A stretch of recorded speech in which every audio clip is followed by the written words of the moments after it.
l'hôtel de ville de Kinshasa a annoncé par une lettre le report du meeting prévu par l'opposition ce samedi 17 juin à Sainte-Thérèse dans la commune de Ndjili.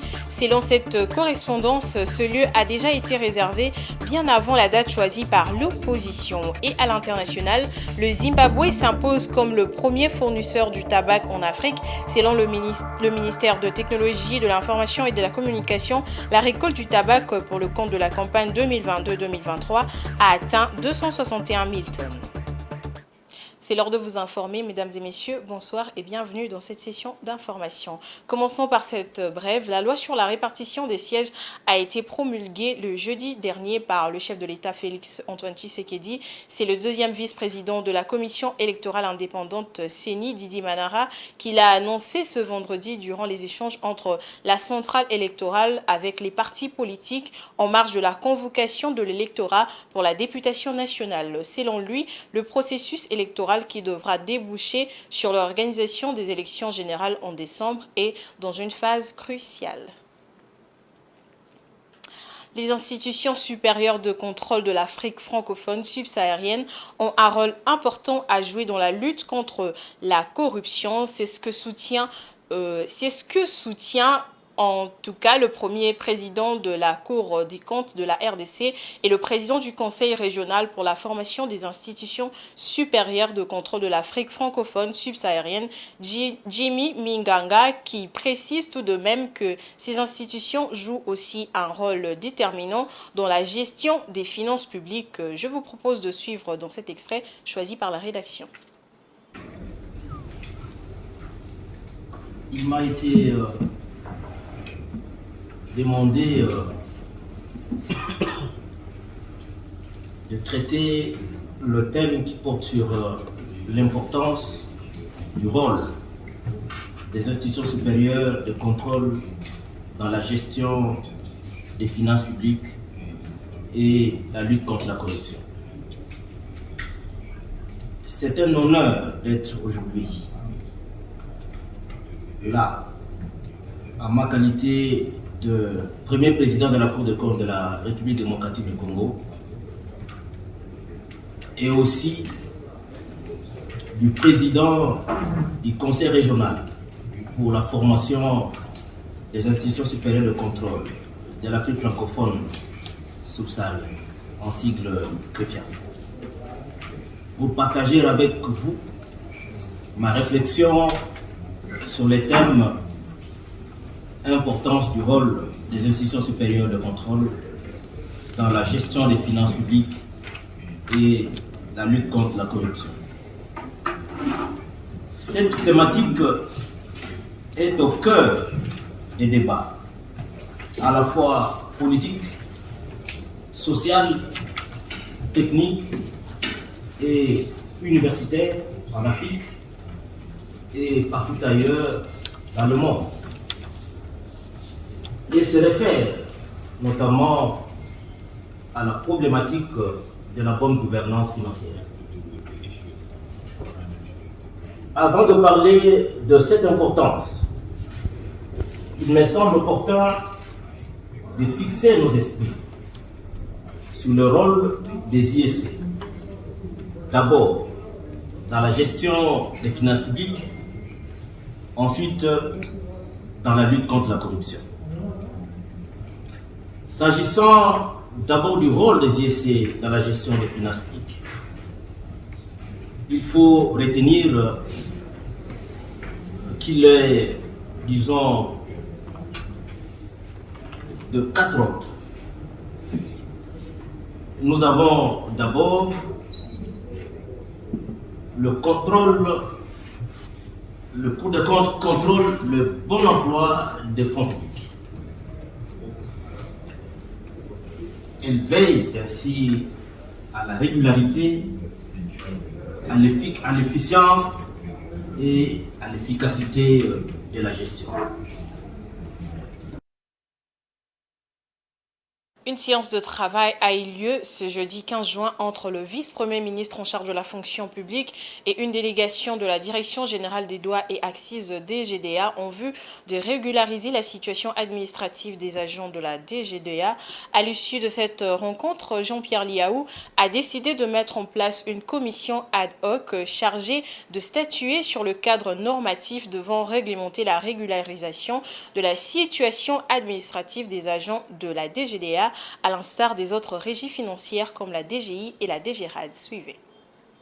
Régularisation de la situation administrative des agents de la Direction générale de douane et accises, DGDA en sigle, le vice-premier ministre, ministre de la fonction publique, Jean-Pierre Liaou, a tenu le jeudi 15 juin 2023 une séance de travail avec la délégation de la DGDA conduite par son directeur général, Bernard Kabessi Massangou. Après échange, le VPM a pris la résolution de la mise en place d'une commission ad hoc qui va statuer sur le cadre normatif devant réglementer la régularisation de la situation administrative des agents de la DGDA, à l'instar d'autres régies financières. Nous avons eu l'honneur d'être reçus par le VPM.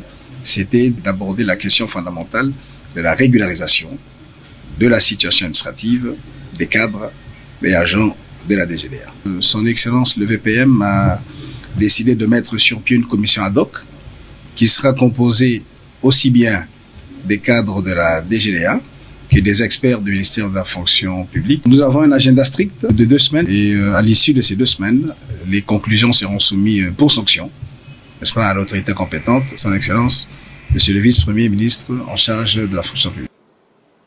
Je l'ai annoncé en titre, il n'y aura pas de meeting de l'opposition tel que prévu ce samedi 17 juin à Sainte-Thérèse à Ndjili. L'hôtel de ville de Kinshasa a affirmé au travers d'une correspondance que le lieu a été réservé en même date avant la demande de l'opposition. Les détails avec Enoch Issei. Alors que l'opposition s'est préparée pour le meeting dit de vérité à la place Sainte-Thérèse d'Ndjili, prévu pour ce samedi 17 juin, l'hôtel de ville de Kinshasa se présente une fois de plus pessimiste. J'accuse réception de votre correspondance non référée du 24 mai 2023, par laquelle vous m'informez de la tenue d'un meeting populaire en date du 17 juin 2023, afin d'échanger avec la population quinoise sur les questions importantes de la nation, c'est dont je vous remercie. Peut-on lire dans ces documents de l'hôtel de ville de Kinshasa et d'ajouter, ce faisant, je ne saurais prendre acte de votre activité sur les sites sollicités et à la date proposée pour le simple fait que celui-ci est déjà réservé et accordé pour la même période à une autre organisation. Tenant compte du principe de l'antériorité afférente aux manifestations publiques, au demeurant, je vous suggère de décaler votre activité pour le 24 juin 2023. À cet effet, le gouverneur de la ville de Kinshasa a instruit le commissaire provincial de police nationale congolaise, ville de Kinshasa, ainsi que les bourgmestres de la commune d'Ndjili de prendre toutes les dispositions y afférentes. Du côté de l'opposition, malgré le refus de l'autorité urbaine, cette dernière maintient son rendez-vous. Pour Devos Kitoko, secrétaire général de l'ECD, nous ne sommes pas dans un régime d'autorisation. La Constitution, en son article 16, parle d'une information. Ces derniers met cependant en garde contre toutes les initiatives tendant à empêcher les rencontres, a-t-il indiqué. Toujours dans le même chapitre, annulation du meeting de l'opposition prévu ce samedi par le gouverneur de Kinshasa. Nous sommes dans une nouvelle forme de dictature. Ces propos sont de Matata Pogno, un des leaders de ce quatuor de l'opposition congolaise, au cours d'un point de presse tenu cet après-midi après la correspondance de l'hôtel de ville de Kinshasa. Suivez ces propos recueillis par Enoch Issei. Merci d'être venu pour ce point de presse. Nous sommes là pour vous informer que l'hôtel des villes de Kinshasa a refusé, par une lettre qui nous a été adressée malheureusement aujourd'hui, la veille du meeting programmé il y a près de 3 semaines, pour nous informer qu'il hôtel des villes qui se proposait de nous renvoyer au 24 juin, soit une semaine après, pour des motifs fallacieux qui soutiennent que bon voilà, il y a d'autres organisations qui ont demandé de tenir le meeting ou de tenir une manifestation au même endroit, à la même date et à la même heure. Il faut être enfant pour croire que cet argument est vraiment valable. Sinon, c'est la mauvaise foi. Encore une fois, Nous l'avons dit et nous ne cesserons de le répéter, nous sommes dans une nouvelle forme de dictature. Une nouvelle forme de dictature où on impose ce qu'on veut à près de 100 millions d'habitants. Et ça, c'est regrettable pour un pouvoir qui se déclare être d'un état de droit. Comment une organisation, on peut même dire 4 partis politiques, demandent près de 3 semaines avant l'organisation d'un meeting et on vient répondre la veille en disant avant vous, c'est-à-dire on suppose 4 semaines avant, il y a une autre organisation qui avait demandé de tenir le meeting ou de tenir une manifestation au même endroit, mais qu'on n'a jamais répondu. Mais on vient seulement vous informer la veille pour dire qu'il y avait une autre demande. Ça, je crois que c'est fallacieux. Et aujourd'hui, nous prenons le peuple congolais à témoin. Ceux qui disent que l'opposition est faible, c'est eux qui sont faibles. Parce qu'en réalité, s'ils n'avaient pas peur, ils n'allaient pas nous interdire de tenir ce meeting. Changeons de chapitre. Ils seront désormais pris en compte et traités comme il faut par l'État congolais. Il s'agit des chefs des rues de la ville de Kinshasa venus rencontrer l'autorité urbaine pour lui soumettre leurs desiderata et témoigner leur soutien indéfectible à ces derniers. Toujours avec Eno Kisei. Le chef de rue de la ville de Kinshasa ont pris d'assaut à l'improviste jeudi 15 juin 2023 l'esplanade de l'hôtel de ville de Kinshasa. Estimé à près de 1000, ces chefs de rue sont allés témoigner de leur soutien inconditionnel à l'autorité urbaine face aux nombreuses machinations dont le gouverneur de la ville de Kinshasa, Jean-Tini Ngobi Lombaka, est victime de la part de ses détracteurs. Dans leur mémorandum qu'ils ont remis en main propre à l'autorité urbaine qui est sortie de son bureau pour les écouter, ces chefs de rue ont non seulement reconnu les diverses réalisations du premier citoyen de la ville depuis son avènement à la tête de Kinshasa, mais ils ont aussi promis de les soutenir jusqu'à lui permettre d'achever sa vision pour la capitale RD congolaise. Par ailleurs, profitant de l'occasion, ils ont fait part au gouverneur Jean-Tini Ngobi Lombaka de leur situation administrative non reconnue par l'État. Prenant la parole, très ému, le gouverneur de la ville a d'abord remercié ses hôtes pour ses gestes de soutien à sa personne et à son action. Puis, tout en comprenant leurs soucis, il leur a promis de signer dès la semaine prochaine un arrêté portant statut de chef de rue de la ville de Kinshasa, ce qui lui permettra de fonctionner désormais de manière officielle et d'agir en toute légalité. Mais le bosso na sepeli mingi, beaucoup d'idamno a un problème où ils ont retrouvé mingi, il y a statut na bino na chef de rue.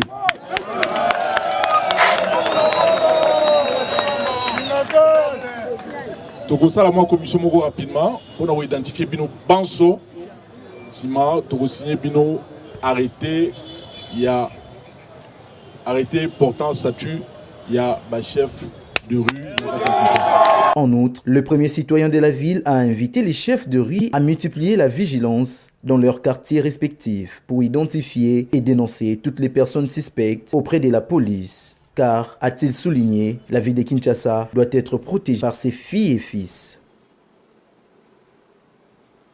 L'exercice commercial relatif au restaurant de fortune, couramment appelé Malewa, qui offre des repas à moindre coût, reste très fréquenté dans presque tous les coins de la ville-province de Kinshasa.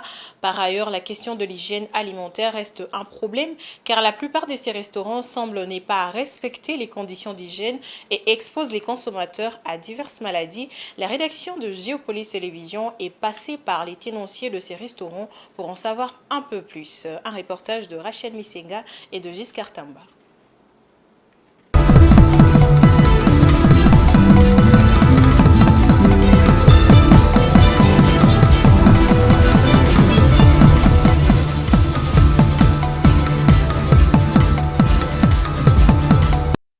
Les restaurants de fortune, couramment appelés Malewa, se retrouvent dans presque tous les quartiers de la ville-province de Kinshasa. Ces Malewa offrent des repas à moindre coût à n'importe quelle heure de la journée.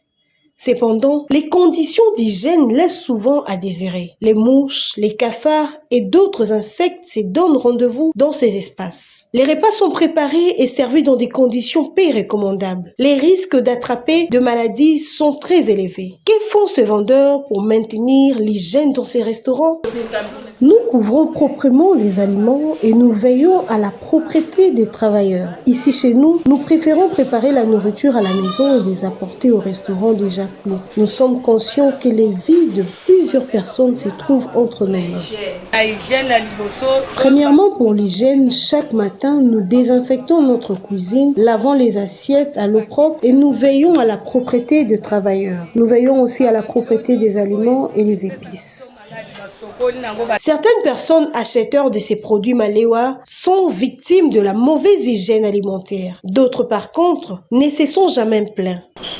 J'ai été victime dernièrement avec mon mari. Après avoir consommé les aliments dans un restaurant de fortune, nous avons eu de sérieux problèmes de santé, donc de fortes diarrhées pendant au moins 2 jours. Nous avons compris que les repas que nous avons consommés n'étaient pas propres malgré la bonne présentation. Pour moi, depuis que j'ai commencé à consommer les aliments dans ces restaurants, je n'ai jamais rencontré un souci quelconque dans ma santé. C'est pourquoi j'ai choisi ces restaurants à cause de l'hygiène, contrairement à d'autres qui m'ont déjà causé du tort. Contacté par téléphone, le docteur Issei Opetum donne les risques liés à la mauvaise hygiène alimentaire.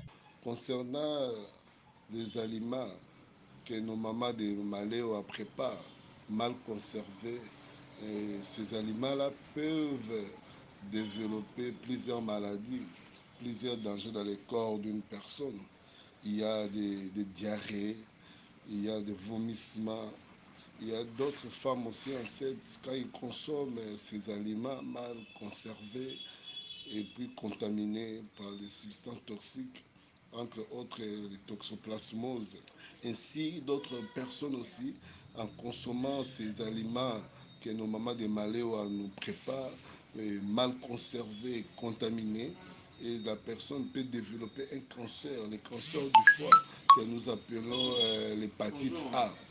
La nourriture aussi consommée peut affecter les reins, ainsi que la personne est exposée à l'insuffisance rénale qui peut aussi l'amener même jusqu'à la mort. Les respects stricts de règles d'hygiène dans la manipulation des aliments à partir du marché jusqu'à l'assiette permet de réduire sensiblement les maladies d'origine alimentaire. Soyons donc responsables.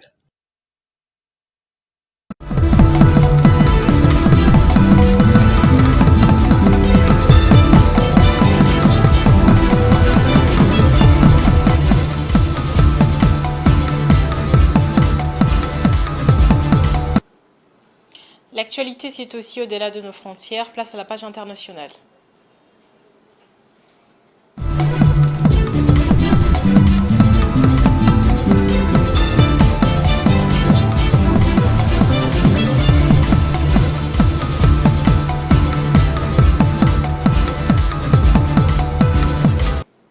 Je l'ai dit au sommaire, au Zimbabwe, le tabac est la principale culture de rente. Le pays qui s'impose comme le premier fournisseur de la feuille en Afrique intensifie ses efforts pour améliorer les performances de la filière. Selon le ministère des Technologies, de l'Information et de la Communication, la récolte de tabac pour le compte de la campagne de 2022-2023 a totalisé 261 000 tonnes. Jojo Moulamba au commentaire. La filière tabac établit un nouveau record avec une production de 261 000 tonnes en 2022-2023. Ces stocks annoncés marquent une hausse de 14% par rapport aux prévisions de 230 000 tonnes formulées au début de l'actuelle campagne de commercialisation lancée en mars dernier et une augmentation de 24% par rapport au stock de 212 000 tonnes récoltées un an plus tôt. Il permet par ailleurs à la filière zimbabwéenne d'effacer son précédent record de production de 250 000 tonnes établi en 2019. Selon les autorités gouvernementales, cette performance s'explique notamment par une amélioration de la production de petits exploitants agricoles qui ont produit 85% du tabac, dont 60% bénéficient du programme de réforme agraire. En ce qui concerne la campagne de commercialisation prévue pour s'achever en août prochain, la filière devrait également réaliser un record historique. Toutefois, d'après les données officielles, les ventes de la feuille ont déjà rapporté plus de 780 millions de dollars américains depuis le début de l'année, juillet, soit une enveloppe en hausse de 20% par rapport aux 650 millions de dollars américains de recettes tirées de ventes totales réalisées par l'industrie en 2022. Du reste, le tabac est la troisième source de revenus en devises étrangères derrière le platine et l'or. Les principaux acheteurs sont la Chine et l'Afrique du Sud qui représentent chacun 30% des expéditions en valeur. Rendons-nous au Kenya où le Parlement a validé les hausses d'impôts et les nouvelles taxes, et ce après la présentation du projet du budget 2023 par le gouvernement, un budget qui atteindra 4,4 millions de shillings si les rachats et les crédits sont pris en compte. Suivez nos confrères d'Africa News. Au Kenya, les parlementaires ont adopté les prévisions budgétaires de 3 679 milliards de shillings, environ 24 milliards d'euros pour l'exercice 2023-2024. Ce budget, qui est le plus important de l'histoire du Kenya, vient alimenter les critiques croissantes envers le président William Ruto. De nouvelles taxes sont prévues ainsi que des hausses d'impôts très décriées dans ce pays de l'Afrique de l'Est, déjà durement frappé par l'inflation. Conséquence, entre autres, de la pandémie de Covid-19, de la guerre en Ukraine et de la sécheresse qui sévit dans le pays. Lors de la présentation du projet de budget au Parlement, les députés de la coalition d'opposition Azimio ont quitté la salle pour manifester leur désaccord avec le texte et le calendrier prévu pour le vote. Le leader de l'opposition, Raila Odinga, a qualifié mercredi ce texte de profondément bancal, estimant qu'il prolonge et aggrave les souffrances du peuple kenyan. Bouclons avec cette brève. C'est depuis 1991 que la communauté internationale célèbre chaque 16 juin la journée mondiale de l'enfant africain, une journée qui commémore les enfants tués lors du soulèvement estudiantin de 1976 à Soweto, en Afrique du Sud. Cette journée est aussi l'occasion de sensibiliser à la nécessité constante d'améliorer l'éducation des enfants vivant en Afrique. Fin de ce journal, mais avant de vous quitter, faisons place au rappel des titres. L'hôtel de ville de Kinshasa a annoncé par une lettre le report du meeting prévu par l'opposition ce samedi 17 juin à Sainte-Thérèse dans la commune de Ndjili. Selon cette correspondance, ce lieu a déjà été réservé bien avant la date choisie par l'opposition. Et à l'international, le Zimbabwe s'impose comme le premier fournisseur du tabac en Afrique.